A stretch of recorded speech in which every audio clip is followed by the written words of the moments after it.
Praise the Lord. सबको जय मसीह की। आज का हमारा बाइबल वचन दिया गया है मत्ती रचित सुसमाचार उसका 13वां अध्याय 51 आयत। हालेलुया। जिसका टाइटल है पुरानी और नई शिक्षा का महत्व।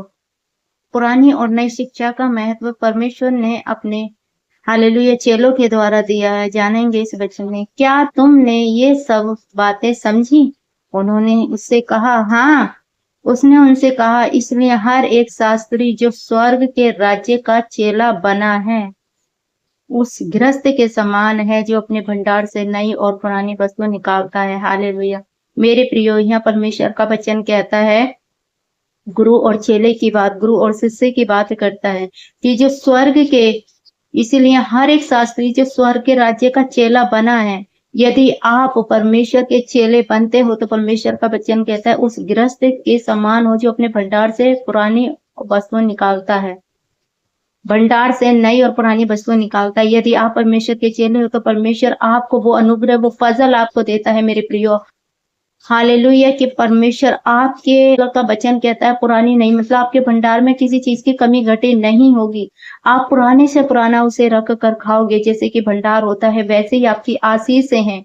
आप इतने आशीष होगे और उस आशीष में परमेश्वर आपको नई आशीषें भी देता जाएगा, क्योंकि परमेश्वर का वचन कहता है जो अपने भंडार से नई और पुरानी वस्तु निकालता है, कि आप नई और पुरानी दोनों आशीषें को परमेश्वर आपको ब्लेस करेगा जब आप, परमेश्वर का वचन कहता है इसलिए हर एक शास्त्री जो स्वर्ग का राज्य का चेला बना है। तो मेरे प्रियो, आप कौन हो? आप ये तो जानते हैं प्रभु यीशु मसीह में कि हम परमेश्वर के बेटा और बेटी हैं, हम दास और दासी हैं। नहीं मेरे प्रियो, परमेश्वर का एक उद्देश्य और भी है। जैसे परमेश्वर आपको अपना चेला बनाना चाहता है तो आप एक परमेश्वर के अच्छे चेले बन सकते हैं। जैसे वचन में लिखा है, इसलिए हर एक शास्त्री जो स्वर्ग राज्य का चेला बना है, शास्त्री जो स्वर्ग राज्य का चेला बना उस गृहस्थ के समान है। परमेश्वर ने यहाँ उदाहरण दिया है कि उस गृहस्थ के समान है जो अपने भंडार में नई और पुरानी वस्तुएं निकालता है। मतलब आपके जीवन में परमेश्वर इतनी आशीषें देता, इतनी आशीषें।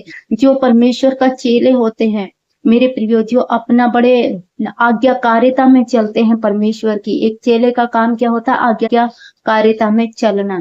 यदि आप परमेश्वर की आज्ञाकारिता में चलते हैं तो परमेश्वर आपको सारी आशीषों से आशीष करेगा।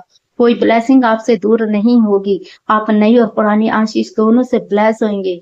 कोई भी परिस्थिति आपको तोड़ नहीं सकती मेरे प्रियो, क्योंकि एक गुरु का काम होता है चेले को सिखाना, और जो गुरु का उद्देश्य एक छोटी से छोटी बातों को बताना होता है, और एक चेले का काम होता है गुरु की बातों को बड़े आदर के साथ सीखना, ऑनर के साथ सीखना। हालेलुया।